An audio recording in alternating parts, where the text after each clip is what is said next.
Yali Minad, everyone. Thank you so much for joining part 2 of our talk, Reading the Quran as Literature. I am Mariam, and I will be your moderator for today's talk. I would like to start with a couple of quick Zoom keeping announcements. This session is being recorded for future participants. You are all on mute. Please do use the chat function to communicate with either one of us as hosts. We will have 1 hour presentation from Dr. Omar, followed by 30 minutes for question and answer at the end. Please do send through your questions to me on the chat function for the Q&A session. If you have any technical difficulties during this webinar, please message Fahim, who is also one of the hosts for this session. Today, we welcome back Dr. Omar Ali-de-Unzaga. Dr. Omar is responsible for academic coordination of the Quranic Studies Unit at the Institute for Islamic Studies. He has a PhD from the University of Cambridge on the use of the Quran in the Epistles of the Pure Brethren. Last time, in part 1 of the series, we explored with Dr. Omar the visual, oral, and dramatic aspects of literature through the Ramayana, the Iliad, and the Quran. I will now hand over to Dr. Omar to continue to guide us through additional literary aspects of the Quran. Thank you. I have put together 2 documents which I want to share now with you over Zoom. So I think this is where you say Bismillah, because I have to share a document. Okay, yes, more share a document. Okay. Okay, maybe I'll just share my screen and then yes, I'll share my screen. Okay, fine. So what we're gonna do today is we're gonna read 2 surahs of the Quran, and we're gonna read a translation, and we're gonna reflect a little bit on the translation, and I'm going to show you a wonderful translation that we have, which is a rhyming translation. Okay, so I want to emphasize, like last time, the orality, the oral, the sound aspect of reading the Quran, away from the theological aspect, away from the meaning, away from the obsession with the text, okay, into a more of an experience. Okay, so how do we capture in English the experience of listening to the Quran? And so I have a wonderful colleague, a professor in Yale, who Shaukat Turawa, who has published some incredible translations of the Quran, and I'm going to be sharing with you some of them. And at the end, I'm going to send you a list of his translations. So they are open online, and you can read them. They are actually they change the view. They change the way you view the Quran, or rather than the way you hear the Quran. Okay. Okay. I still don't know how to share my. I thought there was a button. There was something to share a document, but nevertheless, I'll share my screen. Okay. So we're going to read 2 surahs. We're going to read Surah Ar-Rahman, which is number 55 in the Quran. And it is characteristic because it has a refrain, okay? A refrain that recurs more than 30 times, okay? So before that, and because I like to bring different things, we're going to listen to a couple of audios which have nothing to do with Islamic studies, okay? And not even scriptures. Last time, some of you might have attended the previous session. We listened to classical texts and scriptures, and today we're going to listen to other things which are more fun, okay? So to explain the idea of refrain, okay? That's something that recurs again and again and again. And what better than to explain a refrain than music? Okay, so you have a song and the same thing happens again and again and again. But if you read it in the text, it becomes boring and it becomes out of place.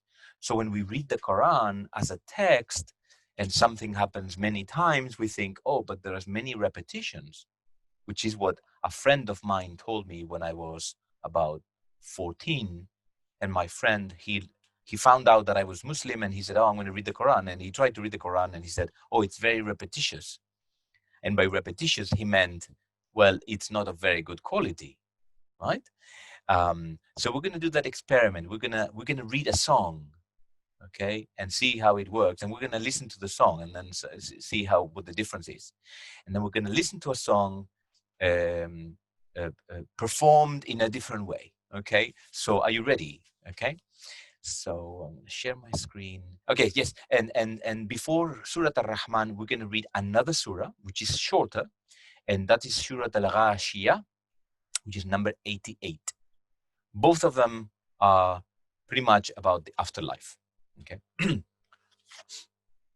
But I'm not so much going to be discussing the theology of the meanings, but rather how to engage in the sound and what to do with that English translation.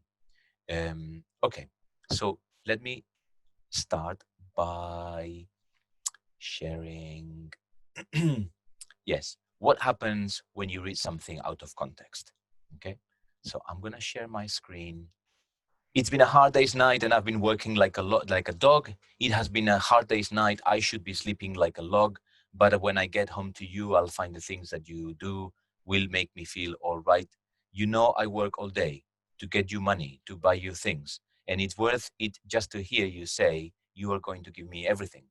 So why on earth should I moan? Because when I get you alone, you know, I feel okay. When I'm home, everything seems to be right. When I'm home, feeling you holding me tight, yeah. It's been a hard day's night and I've been working like a dog. It's been a hard day. Oh my gosh, this is now repeating itself. I should be sleeping like a log, but when I get home to you, I've seen this before. You'll find the things that you do will make things all right. Oh, so why on earth should I more? Okay, it goes on there. Okay, so let's listen to it. You ready? Let's listen to it. Let's listen to it.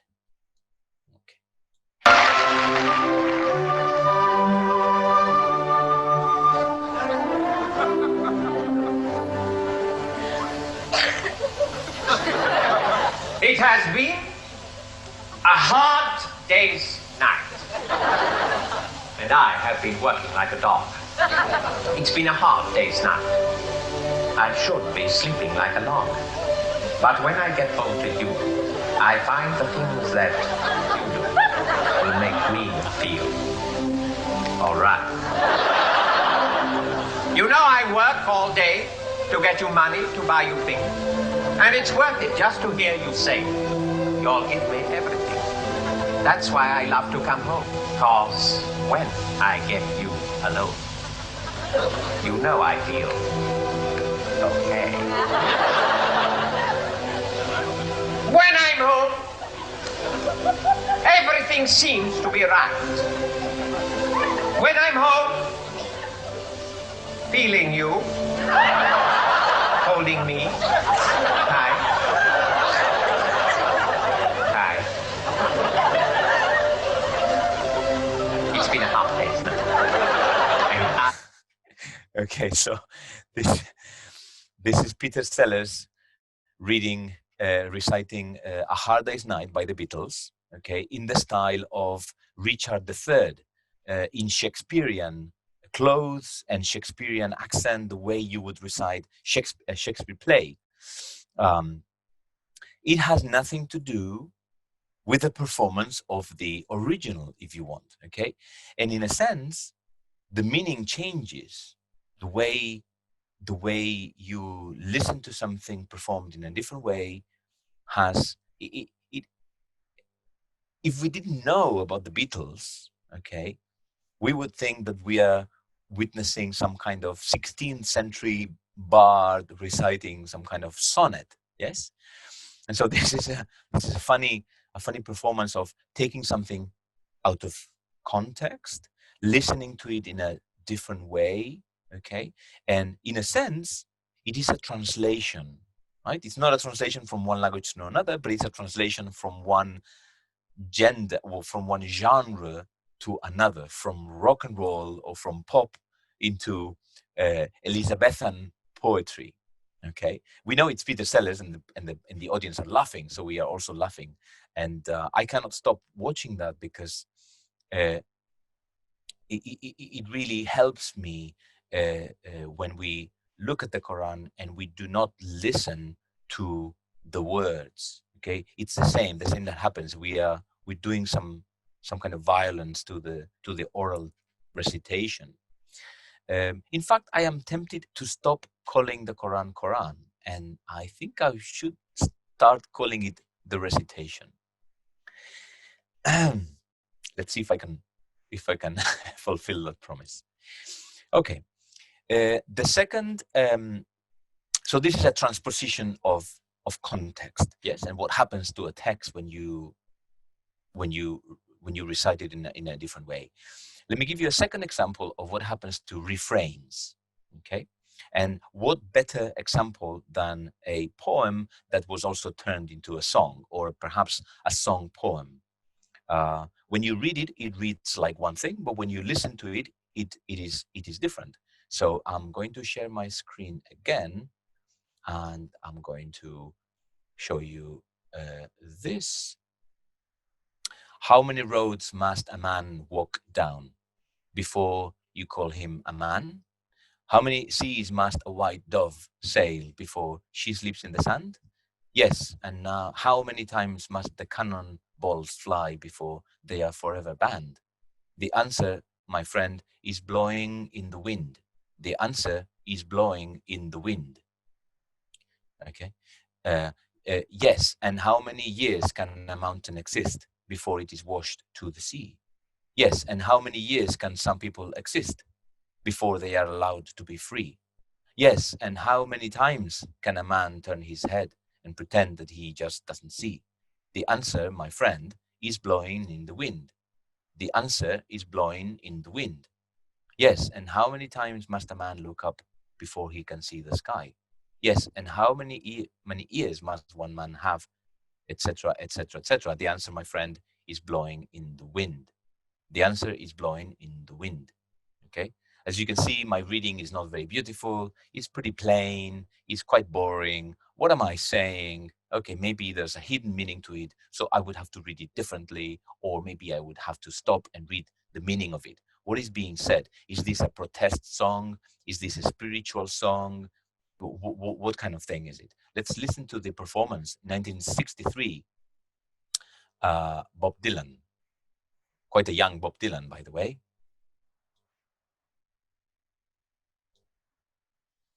How many roads must a man walk down before you call him a man? Yes, and how many seas must a white dove sail before she sleeps in the sand?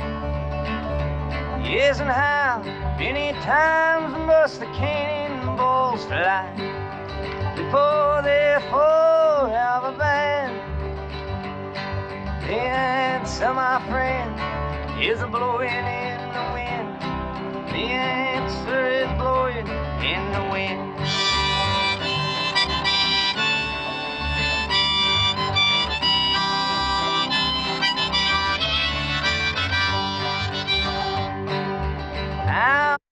Now, did you get any of this when I was reading the words? I didn't get any of this. I didn't get the harmonica. I didn't get the person. I didn't get the music. I didn't get the rhythm. I probably read it very, very badly, okay, on purpose. English is also not my first language, so you would need a native speaker. I'm not American, okay. I have no idea of the context when it was created. What does it mean? But more importantly, what does blowing in the wind mean? You know, if we could have a reading group and think, what does blowing in the wind, you know, what does that mean? Does it mean anything? Does it Is it there for the rhyme? Is it something that is something that cannot be caught because it's very very quick or passing, okay, blowing in the wind? Is it something that is impossible to catch, or is it an ideal? Okay, we would have to do some kind of textual reading of the meaning. But when you're listening to the song, the mental exercise and the what your senses are doing, okay, what your taste and your smell and your hear and your hearing and your sight are doing, is they're giving you something different. You could actually cry in listening to this song and not even know why. It can evoke something, okay? And the very repetition, we didn't play the whole thing, but the very repetition is absolutely essential to it, okay? So while in non-music contexts or in non-artistic contexts or in non-literary contexts, repetition might be superfluous, it might be not necessary, it might be bad, it might be negative. In this context, it is essential to capture, okay, to capture the imagination, right? Remember that literature is that thing which is made of words, but where the poet or the writer or the author is calling the audience attention to the words, okay? It's not just saying words because of what they mean, but I want to shock you. I want you to stop. I want you to say, wow, or I want you to say, how beautiful, or I want you to say, I don't understand. I want to do something. I want to cause some kind of reaction in you, okay?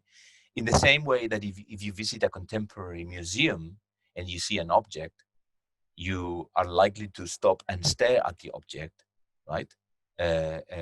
But if that object is in your house, you would not stop and stare at it if it's like an old piece of metal or something. Okay, so you put it in a different room, and you actually, the artist is telling you, please focus, look at this. Yes.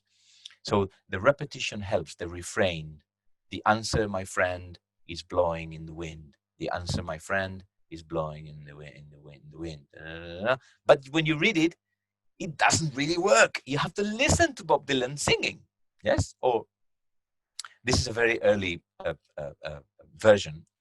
And there are many versions. So think about that when you read the Quran, when you approach it. Okay, that kind of difference. So let's now go into the subject matter.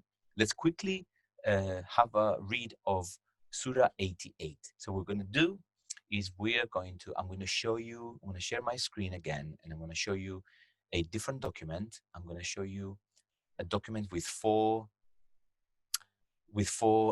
columns, okay? I'm going to show you the Arabic, for those of you who can follow the Arabic.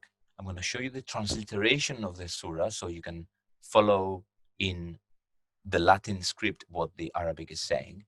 And then we're going to read two translations, okay? I'm going to show you the two translations. One is by Arthur Arbery, 1955, and the other one is by Shaukat Turawa. It's a translation in rhymed English, okay? And it's been published in the Journal of Quranic Studies, so it's a scholarly translation, but it appeals to your ear, okay? And I want to first read one translation, which is a very good translation, and I want to then read the second translation, okay? And I want to see what happens, okay, when you hear that. So this Surah Al-Ghashiyah is only 2 minutes, so we can listen to the Arabic as well, okay? And I'm going to share my screen again, and I'm going to play Surah Al-Ghashiyah as recited by Surah Al-Ghashiyah. It's here, okay? Okay. I'm going to do it full screen. No, I'm going to play it by Mishari Al-Afasi, who is a Kuwaiti reciter. I think he must be in his 40s or so, and he's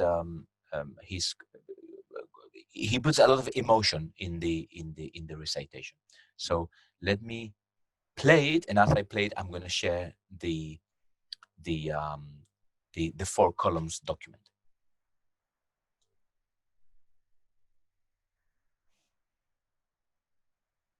بسم الله الرحمن الرحيم هل أتاك حديث الغاشية وجوه يومئذ خاشعة عاملة ناصبة تصلى نارا حامية تسقى من عين آنية ليس لهم طعام إلا من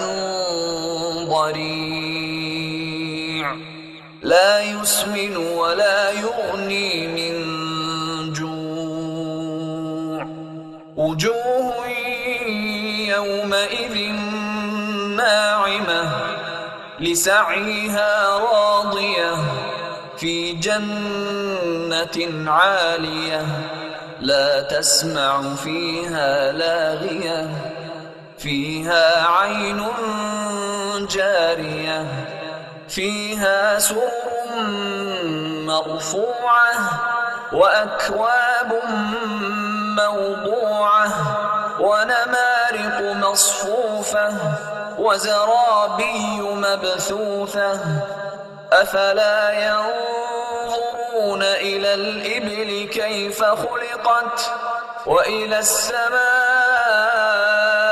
كيف رفعت وإلى الجبال كيف نصبت وإلى الأرض كيف سطحت فذكر إنما أنت مذكر لست عليهم بمسيطر إلا من تولى وكفر فيعذبه الله العذاب الأكبر إن إلينا إيابهم ثم إن علينا حسابهم. Okay, so can you confirm that you heard that, or have I lost you all forever and ever? Yes, we can hear it. Okay, fantastic, good. So now I hope you have seen that the verses are very short. Okay, the rhyme is very easy to follow. Ghashiyah, khashi'ah, nasibah. Okay, jami'ah. Then it changes. Okay, but it goes back to other rhymes, so it has their own rhyme. Now I want to read this translation. Okay, and this is one of the best translations that we have. This is by Arthur Arbery. In the name of God, the merciful, the compassionate. Hast thou received the story of the enveloper? Faces on that day humbled, laboring, toil-worn, roasting at a scorching fire, watered at a boiling fountain, no food for them but cactus thorn and fattening, and peasoning hunger. Faces on that day jocund, with their striving well pleased in a sublime garden, hearing there no babble, therein a running fountain, therein uplifted couches and goblets set forth and cushions arrayed, carpets are sprayed. What, do they not consider how the camel was created, how heaven was lifted up, how the mountains were hoisted, how the earth was outstretched? Then remind them, thou art only a reminder, thou art not charged to oversee them, but he who turns his back and disbelieves, God shall chastise him with the greatest chastisement. Truly, to us is the return. Then upon us shall rest the reckoning. Well, very intense. Okay, it's an excellent translation. But I want to compare this one translation. Okay, so this one translation is done by Shaukat Turawa. His mother is an Ismaili Bohra. His father is a Sunni. He's a professor of Arabic literature. He was in Cornell University, and now he's in Yale University. And he was the recipient of the Zahid Ali Fellowship from the IIS some years back. He's an expert in Arabic literature, and he is translating the Quran bit by bit in rhyming translation. So I want you to be exposed to this translation, okay? I could have stopped more in the previous translation and analyzed the content, okay? But I just wanted to read it one time. And I just want to read you this one. In the name of God, full of compassion, ever compassionate. Has word reached you of the unfoldment? That day some faces will be diffident, laboring and defeated, admitted to a fire vehement, given drink from a fountain found fulminant. For food only thorns and bracken that will not satisfy their hunger, not fatten. That day some faces will be jubilant, their efforts their source of contentment, in a lofty garden recumbent, free of idle prattlement, and graced with a fountain effluent. Their couches will be loftily conveyed, cups carefully displayed, cushions plentifully arrayed, carpets beautifully laid.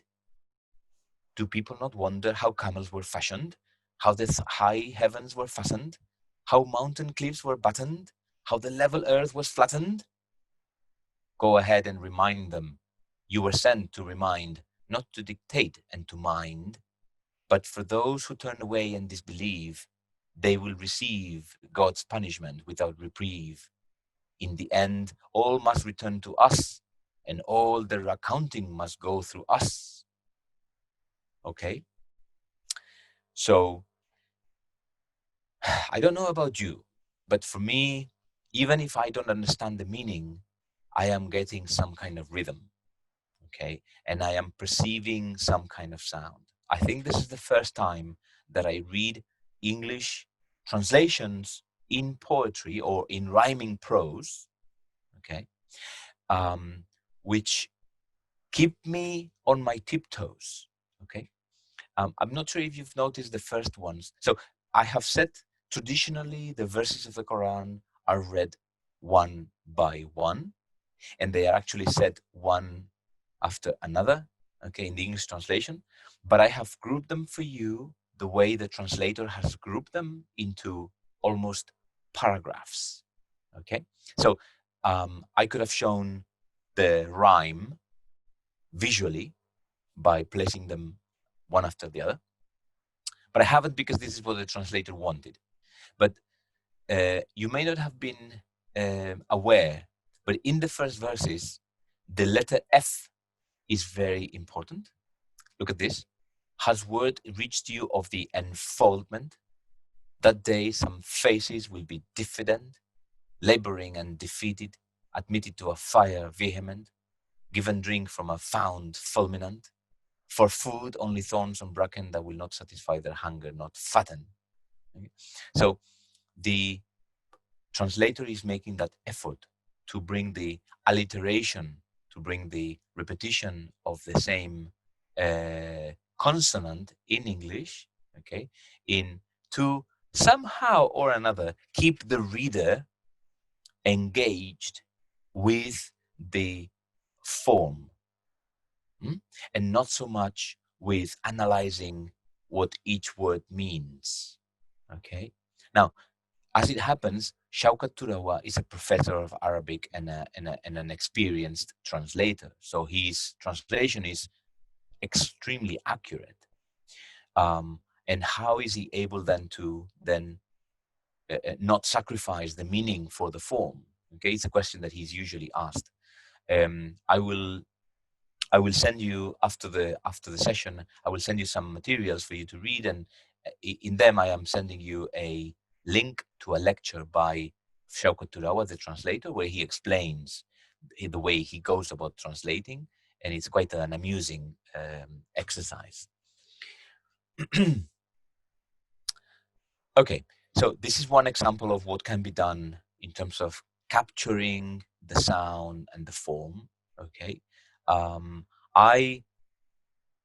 we could stop and now analyze the surah and how it contains 4 different parts and how it starts with a rhetorical question it refers to the day of judgment, okay? And then it refers to the people's faces, and then people being punished. And then the contrast is of the people who are being rewarded, okay? So first, that day some faces will be diffident, laboring and defeated, admitted to a fire vehement, given drink from a fount fulminant. And this is contrasted with that day some faces will be jubilant, their efforts their source of contentment, in a lofty garden recumbent, free of idle prattlement, and graced with a fountain effluent. I'm not really stopping and asking what each word means, because you get the meaning from the very performance, yes? Even though you can then go on and do the actual analysis of the words, okay? So maybe the approach to the Quran, which is textual and analyzing, and the theological approach to translations and to interpretations is way overdoing or perhaps forcing the Quran into an exercise which it doesn't belong, okay? And so I really love these translations. I wanted to share them with you. The next surah we're going to read is Surah Al-Rahman, okay? So this is more complicated. Okay? Surah Al-Ghashiyah, the surah of the enfoldment. Okay, what does enfoldment means? It's a bit mysterious, but the Arabic Ghashiyah is also mysterious, so it needs interpretation. But the translator is not here to interpret, okay? It's here to give you a sense. And I think the translator here has really succeeded. Now I'm going to share a different surah, okay? And I have a different document here, which also has it has 3 columns, because I have deleted the translation by Arbery, so I am only giving you the Arabic, the transliteration, and the translation in rhyme. Okay, so I'm just going to play maybe 1 minute or 2 of the Arabic, okay, to give you a sense of the type of rhyme that we encounter in Surah Al-Rahman. Okay, and then you will hear the same refrain over and over and over and over and over again, and we will come back to that. So I'm going to play Surah Al-Rahman by the same reciter, Mishari Al-Afasi, the Kuwaiti.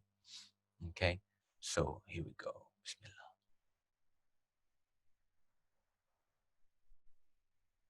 بسم الله الرحمن الرحيم. Oops. Okay, what happened? علم القرآن خلق الإنسان علمه البيان الشمس والقمر بحسبان والنجم والشجر يسجدان والسماء رفعها ووضع الميزان ألا تطغوا في الميزان وأقيموا الوزن بالقسط ولا تخسروا الميزان والأرض وضعها للأنام فيها فاكهة والنخل ذات الأكمام والحب ذو العصف والريحان فبأي آلاء ربكما تكذبان خلق الإنسان من صلصال كالفخار وخلق الجان من بزجاج من نار فبأي آلاء ربكما تكذبان رب المشرقين ورب المغربين فبأي آلاء ربكما تكذبان مرج البحرين يلتقيان بينهما برزخ لا يبغيان فبأي آلاء ربكما تكذبان يخرج منهما اللؤلؤ والمرجان فبأي آلاء ربكما تكذبان. Okay. The whole surah is 11 minutes, so I think that's a bit too much. So it would take us it would eat up a lot of our session. But I hope you have captured the rhyme there. Ar-Rahman, Allama al-Qur'an, Khalaq al-Insan, Allamahu al-Bayan, Ash-Shamsu wal-Qamaru bihusban, wal-Najmu wal-Shajaru yasjudan, was-Sama'a rafa'aha wada' al-Mizan, okay, etc. And then at some point comes the refrain. فَبِأَيِّ آلَاءِ رَبِّكُمَا تُكَذِّبَانِ فَبِأَيِّ آلَاءِ رَبِّكُمَا تُكَذِّبَانِ. So I have shown you in blue here the times when the refrain comes. And as you can see, it's almost every other page. Sorry, every other verse is the refrain, okay? So the refrain is hammered into your ear, right? Now, when you read this is very boring. But when you hear it, it is that repetition which makes sense of the experience. In the same way that the poems and the songs, when you read them, don't really make more sense, especially when you read the refrain again and again and again, as opposed to this song when the singer is saying the refrain again and again. Okay, so we're gonna do now a close look at this surah, and we're going to look at the translation by well, let me unhide, because I have the translation by Arbery here and it's hidden, so let me unhide it and we quickly look at the translation. The All-Merciful has taught the Qur'an. He created man and he has taught him the explanation. The sun and the moon to a reckoning, and the stars and the trees bow themselves, and heaven he raised it up and set the balance. Transgress not the balance, and weigh with justice, and skimp not in the balance. And earth he set it down for all beings, therein fruits and palm trees with sheaths, and grain in the blade, and fragrant herbs. Oh, which of your Lord's bounties will you deny? Okay, I could go on, but I'm not going to do that. Okay, so I'm now going to read a little bit of the translation by Shaka Turawa. And again, because it's rhyming, it requires some kind of different type of recitation. In the name of God, full of compassion, ever compassionate. Notice how this translator is translating Rahman and Rahim by using the same word in English, okay, but modified by something else. Okay, so Rahman and Rahim are the same root, and he's saying full of compassion, ever compassionate. Okay, he wants to maintain that pairing. Okay, the compassionate one taught the recitation, brought humans into creation, taught them clear expression. The sun and moon follow a fixed rotation, and the plants and trees prostrate in adoration. He raised the skies and has balanced all into proportion, that you not unbalance that proportion. So be fair in your allocation and do not skew the proportion. He rendered the earth for the sake of his creation, Upon it are fruit and fronded palms, aromatics and husked grain. Which then of your Lord wonders do you both deny in vain?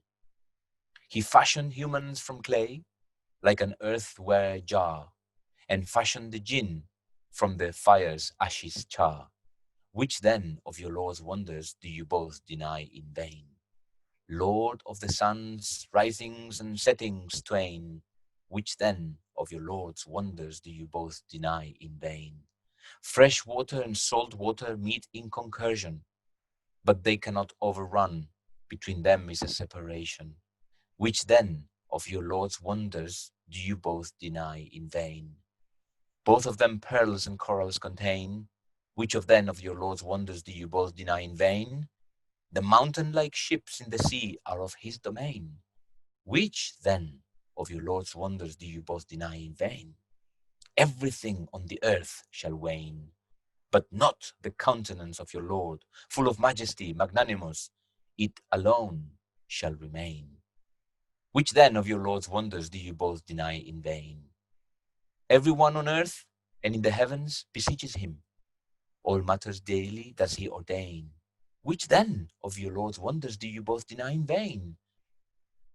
We shall soon have dealings with both you, wearisome legions. Which then of your Lord's wonders do you both deny in vain? O assembly of jinn and humans, if you are able to venture beyond the regions of the heavens and the earth, then do so. You shall not venture except that by divine power and permission. Which then of your Lord's wonders do you both deny in vain? Smokeless flames and flaming smoke will descend upon you, and you will have no protection. Which then of your Lord's wonders do you both deny in vain? And when the skies are torn apart and become like a hide scorched crimson, which then of your Lord's wonders do you both deny in vain? On that day, neither jinn nor humans will need to be asked about their transgression. Which then of your Lord's wonders do you both deny in vain? The guilty shall be known by distinguishing marks, then seized by forelock and feet twain. Which then of your Lord's wonders do you both deny in vain? These will be very hellfire denied by the guilty, those to blame, running back and forth between it and a cauldron boiling aflame. Which then of your Lord's wonders do you both deny in vain? But for the one who fears, standing before his Lord, are gardens twain. Which then of your Lord's wonders do you both deny in vain? Which myriad trays contain? Which then of your Lord's wonders do you both deny in vain? Two springs flowing in each domain. Which then of your Lord's wonders do you both deny in vain? And in each place two of every fruit, of every description. Which then of your Lord's wonders do you both deny in vain? Both gardens fruits, within reach of the righteous, reclining upon divans of silk, brocade, confection. Which then of your Lord's wonders do you both deny in vain? Residing there are companions of modest gaze, virginal, untouched before by jinn or human passions. Which then of your Lord's wonders do you both deny in vain? Like rubies or coral gems of perfection. Which then of your Lord's wonders do you both deny in vain? Can the reward for right action be aught but right action? Which then of your Lord's wonders do you both deny in vain? And beyond these two gardens, gardens twain. Which then of your Lord's wonders do you both deny in vain? Dense with dark vegetation. Which then of your Lord's wonders do you both deny in vain? Which two springs that surge, that naught can constrain? Which then of your Lord's wonders do you both deny in vain? Abundant in them are pomegranate, date palm, and fruit of the heavens. Which then of the Lord's wonders do you both deny in vain? And in them virtues and lovely companions. Which then of your Lord's wonders do you both deny in vain? Dark-eyed beauties secluded in pavilions. Which then of your Lord's wonders do you both deny in vain? Virginal, untouched before by jinn or human passions. Which then of your Lord's wonders do you both deny in vain? The righteous recline there on mottled carpets, on green cushions. Which then of your Lord's wonders do you both deny in vain? Your Lord, full of majesty, magnanimous, blessed be his name. Wow, okay. This is 78 verses. I'm now exhausted. Okay, you probably are too exhausted because it is exhausting. Okay, and wow.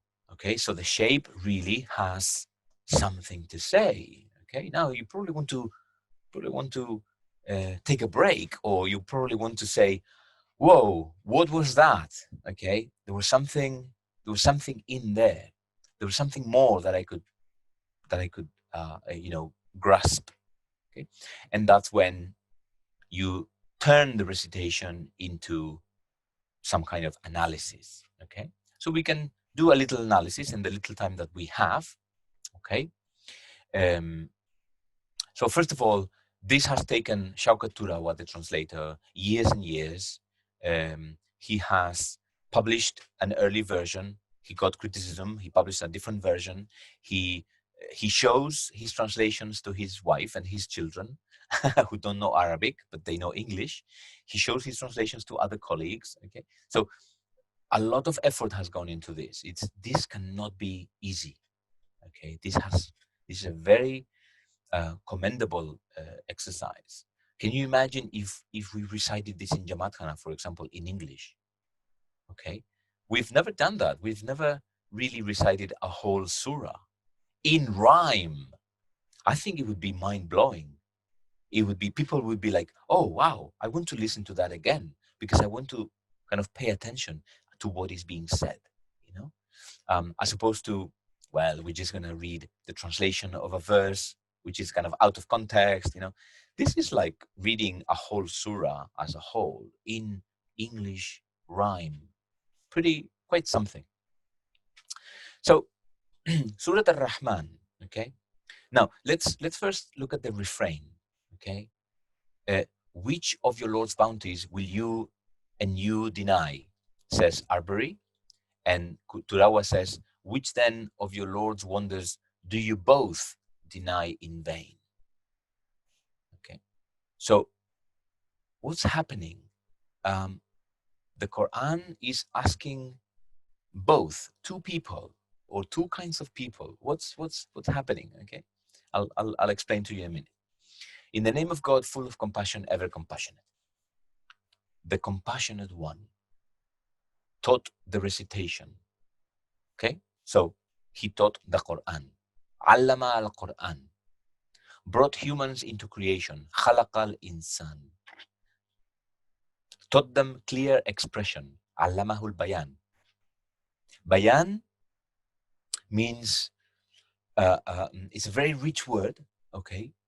God has taught humans bayan. Bayan means to speak clearly, to clarify, to think clearly, to explain, okay? So it's the capacity of the human being that distinguishes the humans from animals or from others, okay? Maybe animals also have some kind of bayan. Yes, it's true. Quran, Insan, and Bayan, and Rahman are the things that are setting the rhyme for the rest of the surah. Okay, so you start with Rahman. He is the compassionate one. He teaches the Quran. Okay, so you kind of come down and he teaches the revelation. Khalaq al-insan, he created the humans. And Alamahul Bayan, and gave humans the capacity to speak and to think clearly, okay, and to explain things. So maybe this is a reference to the fact that God reveals the Quran, but also reveals the capacity to interpret, okay, or the capacity to understand. So in these 4 verses, you have a wonderful self-contained theory of revelation and interpretation. Okay, Ar-Rahman, Allama al-Quran, Khalaq al-Insan, Allamahu al-Bayan. Okay, beautiful, isn't it? God, revelation, human, explanation, or interpretation, or speech, okay, or thinking. So revelation and reason and revelation, human and divine, the 4 planes, the whole of Islamic theology and beliefs in 4 rhyming verses. Ar-Rahman, allama al-Qur'an, خلق الإنسان علمه البيان. That's it. You can pack and go home with these 4 verses. Beautiful. As it happens, the surah then unfolds a whole message based on that rhyme. Okay? And now he's going to talk about nature. Ash-shams wal-qamar, the sun and the moon, bihusban, the sun and the moon. So let's look at the rhyming translation. I'm going to hide Arbary because it is being a bit in the middle there. The compassionate one taught the recitation, brought humans into creation, taught them clear expression. Okay, beautiful. The whole of Islamic theology in those 4. I had never, ever, ever seen a translation of the Quran that also sounds to me like, wow, the compassionate one taught the recitation, brought humans into creation, taught them clear expression. The sun and moon follow a fixed rotation. So God makes the creation according to some kind of logic. Okay, so there is the laws of nature are under the watch of God. And the plants and trees prostrate in adoration. وَالنَّجْمُ وَالشَّجَرُ, najm, stars, and shajar, trees, yasjudan, I think they do sujood, yasjudan, sujood. Okay. وَالشَّمْسُ وَالْقَمَرُ بِحُسْبَانٍ وَالنَّجْمُ وَالشَّجَرُ يَسْجُدَانِ. Okay, 2 pairs and a verb. And the verb in the second instance, وَالنَّجْمُ وَالشَّجَرُ يَسْجُدَانِ, is in what is called in Arabic the dual.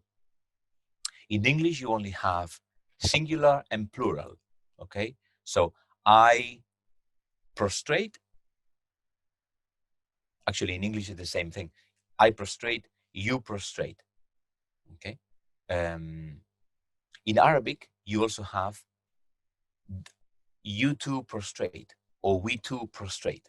Okay, so it's a different type of the verb, and you add an. Okay, so yasjud, yasjudan, it means to prostrate. وَالشَّمْسُ وَالْقَمَرُ بِحُسْبَانٍ وَالنَّجْمُ وَالشَّجَرُ يَسْجُدَانِ.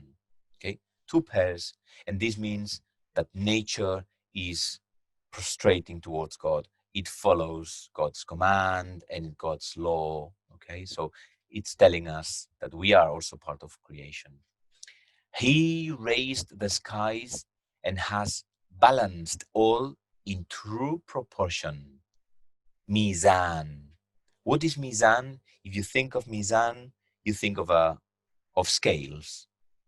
Okay, the idea of scales, that's mizan, right?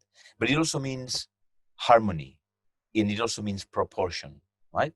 Balanced proportion. So he raised the skies and has balanced all in true proportion. That you do not unbalance that proportion. As we know, you in English can mean singular or plural, so we don't know. We would have to look at the Arabic, and the Arabic says, Allah tagaw, so it's you plural, okay? That you people do not unbalance that proportion. So God has created the universe so that you do not create an imbalance. Oh, wow, maybe we can read into this some kind of something to do with ecology or the environment, right? God has created proportion, not so that you humans break that proportion, okay, that equilibrium. And then it says, so be fair in your allocation and do not skew the proportion. And now I think it's referring to the scales of the marketplace, okay? So the Quran many times uses mercantile imagery, okay? And so people are selling and buying in the marketplace, and the cheaters are putting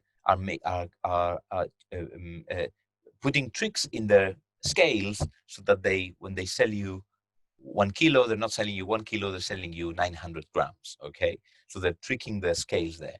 And the word scale is mizan. So there's 3 mentions of Mizan. He raises the skies in proportion. Okay, so the order of the universe, the cosmos, so that you do not unbalance that proportion. So the intervention of man, of humans, should not create imbalance.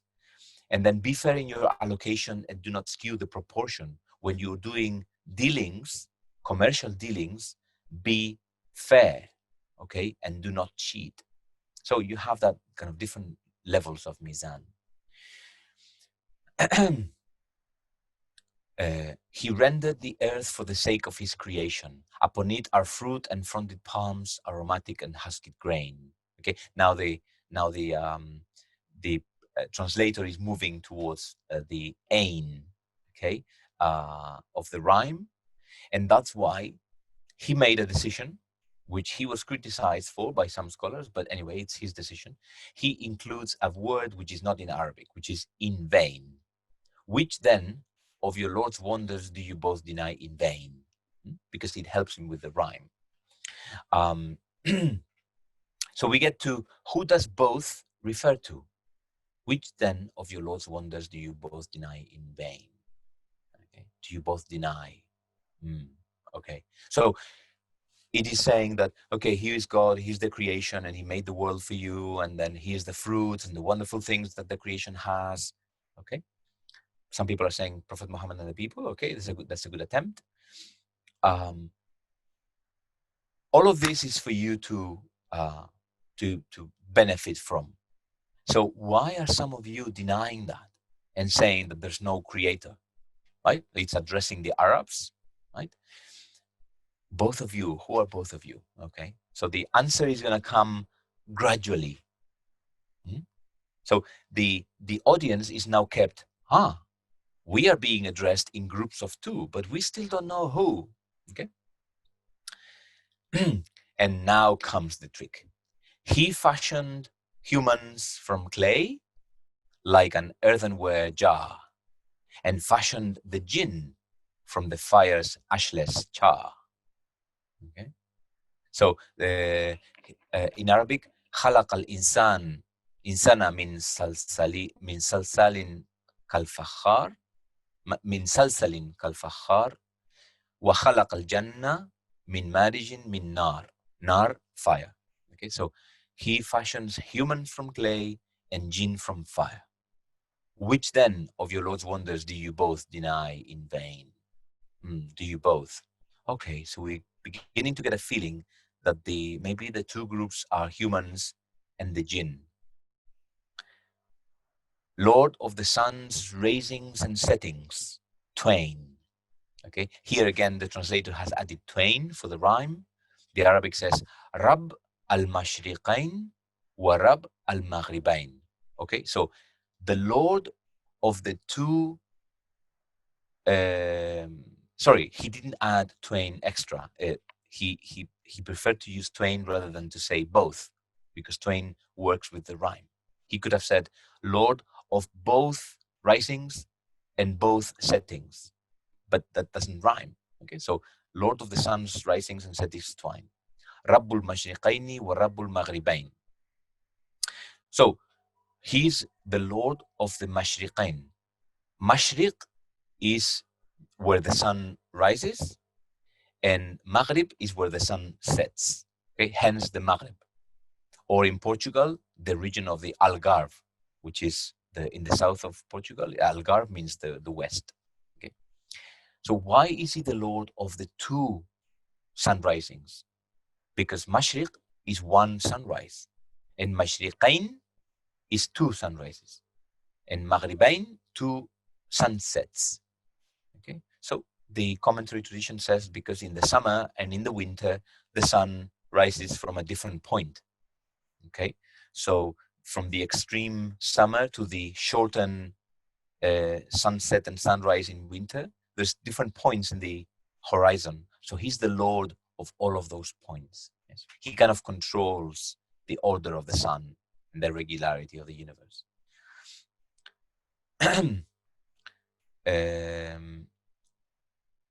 Now this is a bit more difficult and more complicated.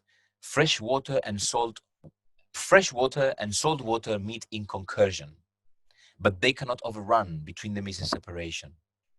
Oh, okay.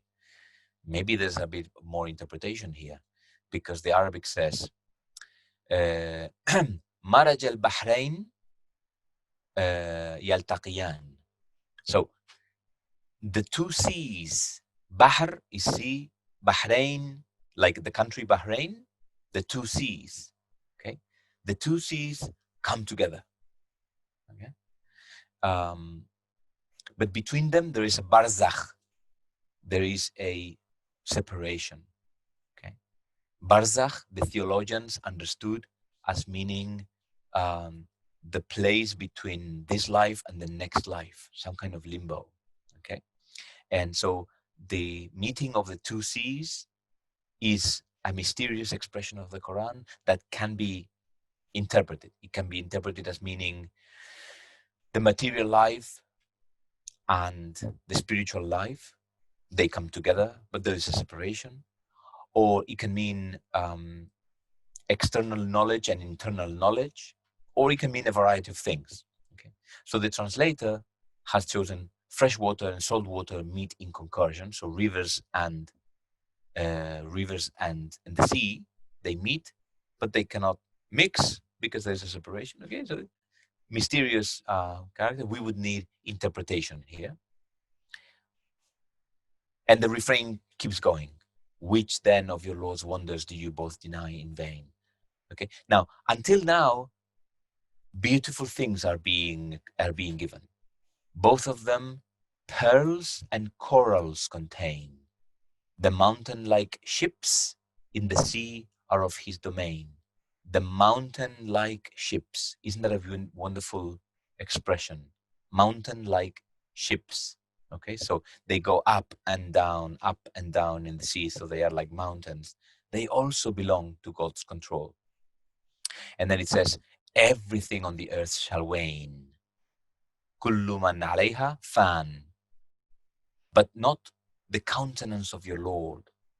Wajhu rabbika, the face of your Lord, full of majesty.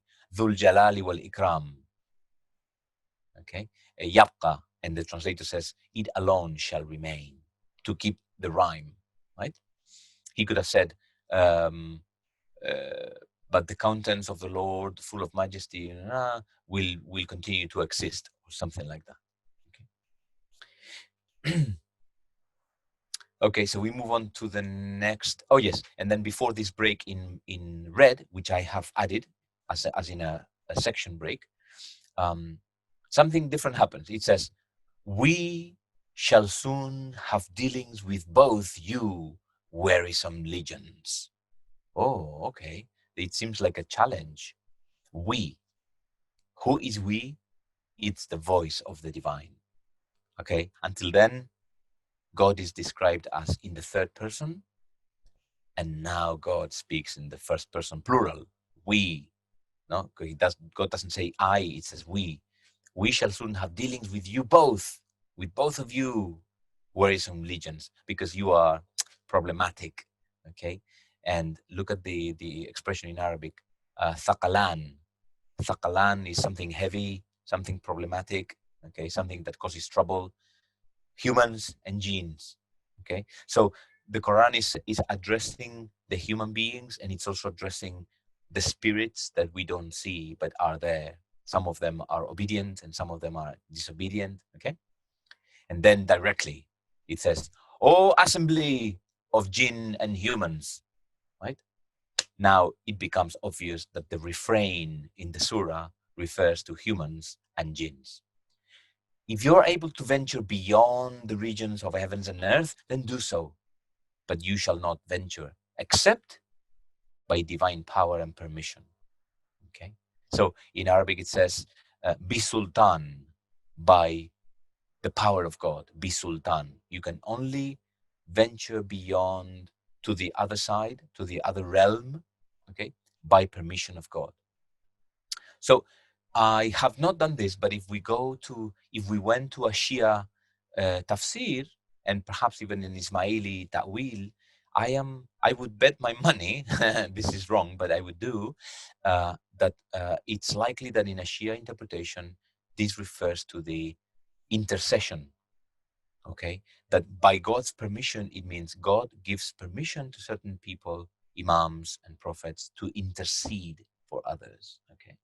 This, I am pretty sure that a Shia would understand this way, that we cannot go to the other level without God's permission and power, meaning permission to allow you through the intervention of someone else or the intercession, okay, of the imam, perhaps.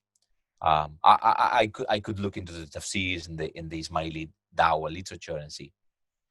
And now comes the really dark side. Smokeless flames and flaming smoke will descend upon you, and you will have no protection. You see, protection. Okay, so the idea that God provides protection, okay, and provides some kind of permission, by permission of God, everything will be fine. But without protection, then you get smokeless flame, flaming smoke. And when this, so all of the vocabulary in this section is going to be destructive, negative. It's going to cause fear. Smokeless flame and flaming smoke is a great translation. And when the skies are torn apart and become like a hide scorched crimson, on that day, neither jinn nor humans will need to be asked about their transgression. The guilty shall, I'm jumping over the refrain, okay, because I don't want to bother you again. On that day, neither jinn nor human, the guilty shall be known by distinguishing marks. Okay, in Arabic,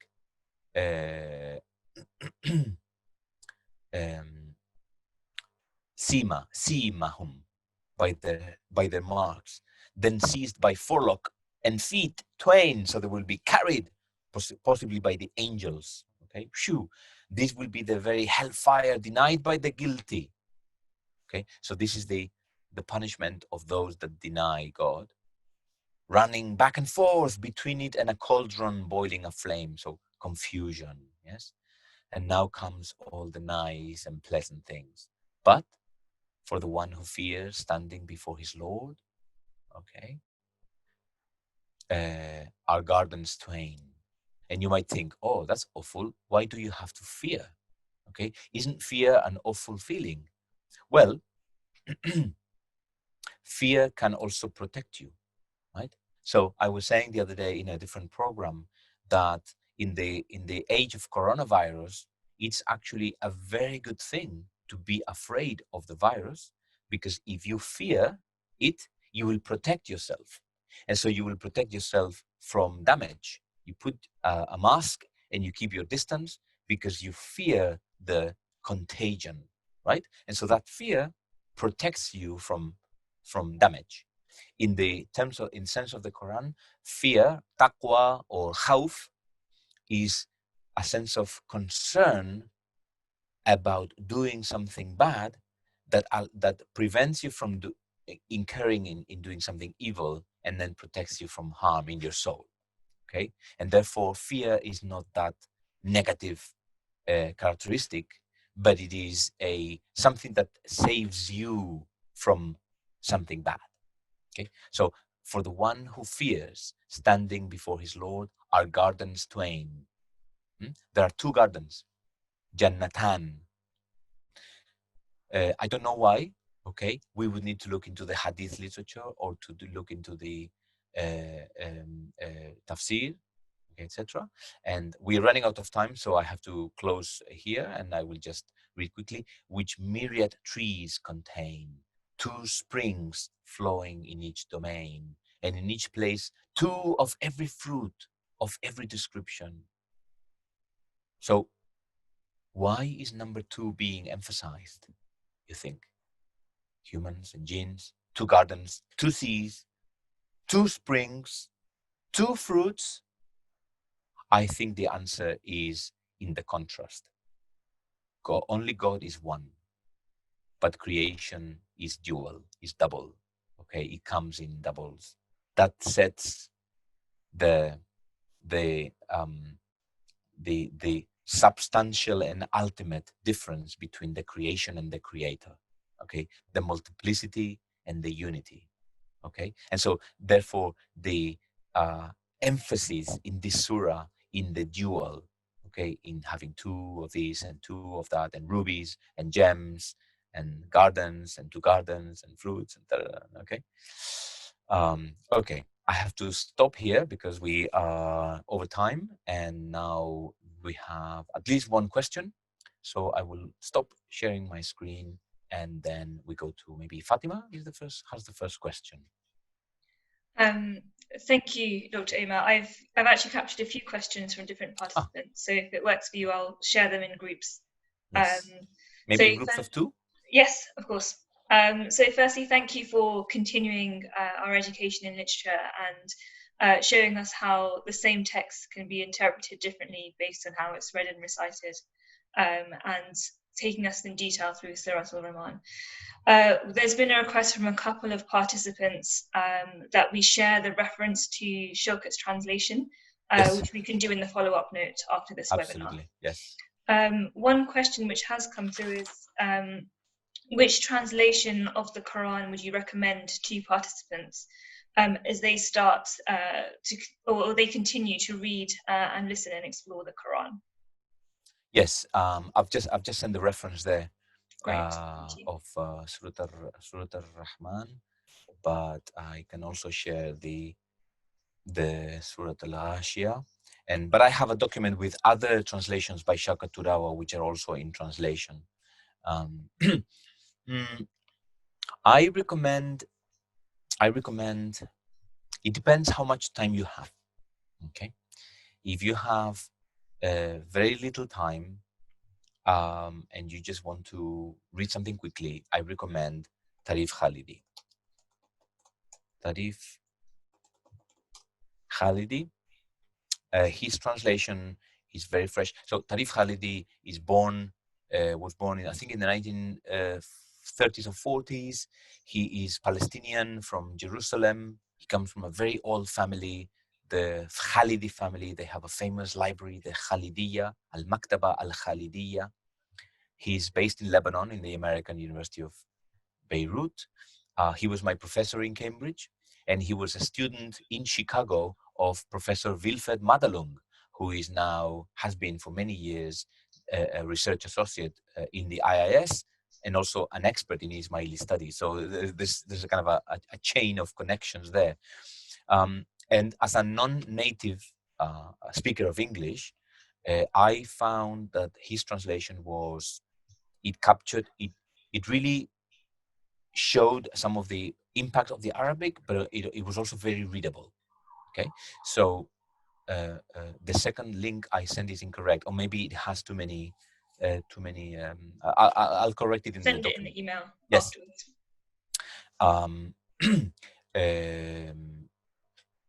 What was I saying? Tarif Khalidi. Yes, it also has a very good introduction, and you can see the approach of the translator. Okay, so the first thing when it comes to translation is do not read the translation, but be aware and know who the translator is. Okay, so translations are authored. They are not simply transparent vehicles where you're going to see the Quran. No, they are the individual choice of one person. And so Tarif Khalidi is an encyclopedic person who is an Arab and has studied in British schools in Palestine and then in Chicago. He's a humanist, and you can see that in his introduction, in his translation. Unfortunately, he doesn't number every verse. Okay, so it's a bit, if you need to compare verse by verse in Arabic and English, it doesn't quite work. The second translation, Khalidi's translation is very accessible. It's Penguin books. Okay, it can be bought hardback or paperback, but it's not online. Okay, you can Google it and find some kind of pirate ebook or something, but I cannot send it to you because I'm not allowed to do that. The second one that I recommend is Arthur J. Arbery. This is available online in different forms and links. You can use tanzil.net, for example, or you can use corpus.Qur'an. Okay. It is also available as a PDF if you look hard enough I think in the Internet Archive. He was a professor of Arabic literature and Persian literature in Cambridge University. So he's a literary-minded person. He translated Rumi. He translated the Masnavi of Rumi. Sorry, not the whole Masnavi. He translated poems. He translated Arabic poetry. So when he translates, he really wants to convey in a literary English the original, and that has a lot of merit. However, unfortunately, it has become a bit ancient for us because it uses thou and thee and things like that, and verbs which sound medieval. So sometimes it's a bit clunky in that sense. The third translation that I would recommend is Yusuf Ali, Abdullah Yusuf Ali. Okay, he was an Ismaili from the Bohra community. He was a civil servant. I think he was a lawyer in the British, in the Raj in India. And his objective was to make English an Islamic language. And I often say that that must have sounded really outlandish in his time, to make the language of the Kafirs, as we used to call the English, the Kafirs, an Islamic language, really unthinkable. And yet he managed to do one of the most influential translations that many Muslims have read. He published his translation in fascicles, in little installments, and later on he put them together, okay, in 1934. Unfortunately, he has lots of annotations. I have the translation here. He has lots of notes, okay, and more wonderfully, at the beginning of each surah, he writes a sonnet on the theme of that surah. He has an introduction and he has a poem. And these are wonderful, wonderful things. Unfortunately, the Saudi establishment didn't quite like this, and many of his footnotes are very free, you know, and very spiritual, and you know, you can tell that he comes from a secular background and from a, you know, spiritual, intellectual background, perhaps influenced by his Bohra background.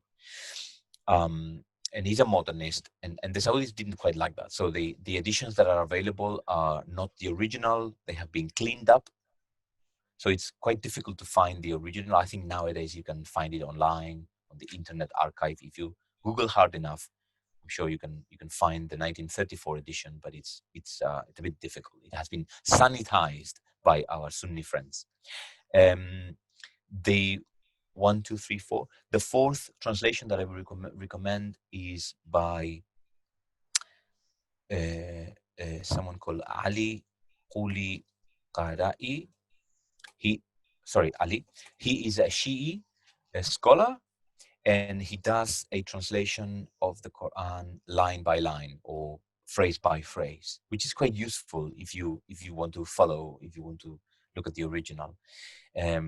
He's also Shia-minded. Okay, so when there are verses which have Shia signification, he has either a footnote or he reflects it in the translation. That's quite useful. Unfortunately, the translation is slightly literalistic or literal. Okay, so it doesn't read. It's not something that you would enjoy kind of reading, you know, in English, but it's helpful. Okay, so maybe comparing all of these would help. Looking also at the Arabic. And I will say two more things. Abdel Halim has a very popular translation. I don't particularly like it for a number of reasons. One, it's a bit clunky. Two, you can tell that he's very interpretative, and his interpretative choices reflect a conservative Sunni attitude. He comes from Egypt. He's a very conservative professor. He He's not really a friend of the IIS. So, okay, he's around the corner. He saw us in the School of Oriental and African Studies. And I have my doubts that he was the sole author of this translation. I think he must have got lots of help from other students or people. And finally, the study Quran. The study Quran. Some people are asking me privately in the chat. So I have it here as well. Okay, so as a scholar, I have all these translations and I consult all of them. In tanzil.net, for example, you can consult all these different translations, etc. Even in other languages. So the study Quran has good things and bad things. The good things are it contains 3 parts. It contains a translation of the Quran, which is a new translation. It contains commentary, which is based on tafsirs. And it contains a wonderful, wonderful section at the end, which is a number of essays on the history of the Quran, on commentaries, on scientific commentaries, on Islamic law, on Sufism. Okay, so the essays are the best part of the book. The not so good part of this book is that 2 things. One, so it was edited by Syed Hussein Nasser. He's an Iranian professor who has been based in the United States for many, many years. He was a student of Tabai, who is a famous commentator of the Quran in Iran in the 1970s, 60s and 70s.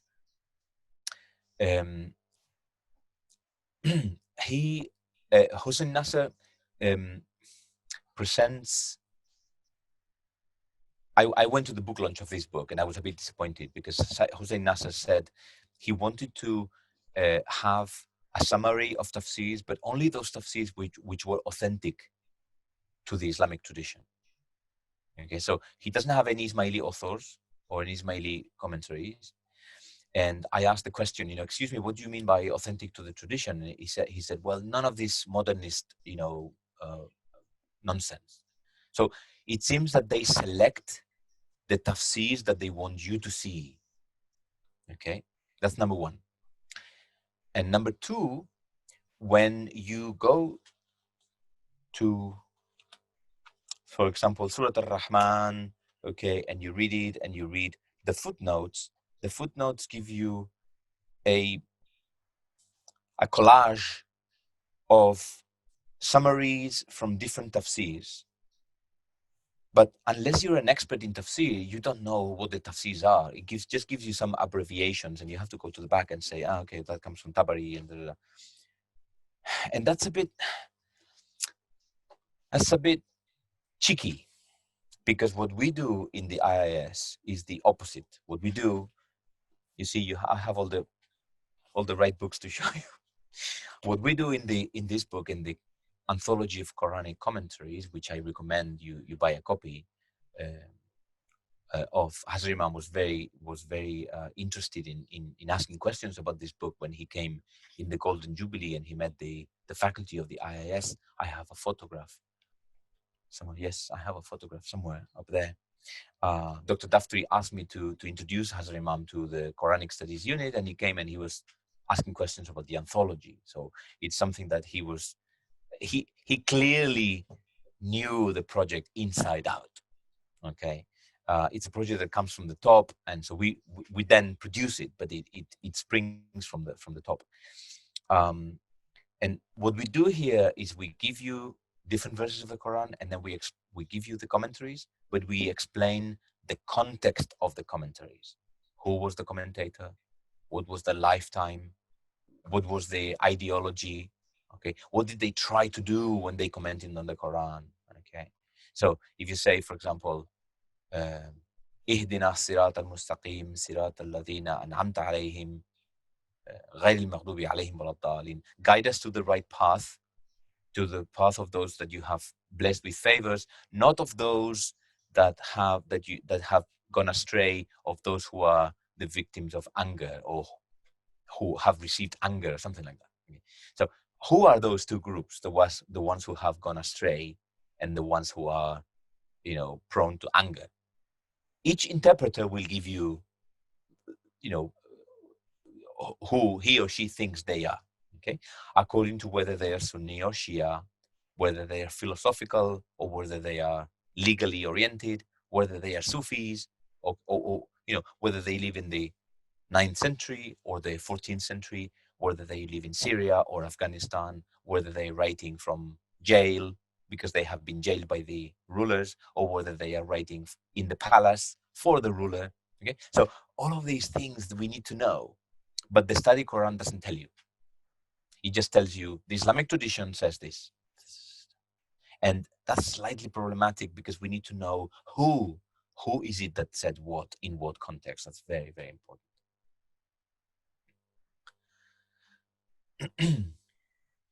That's what I have to say. Oh yes, the last thing about translations is that there's fundamental difference between translation and tafsir, is that translation closes all the doors, and tafsir opens all the possibilities of interpretation. Okay, so you can write volumes and volumes on Surah Al-Fatiha, but the translation has to be only 7 lines.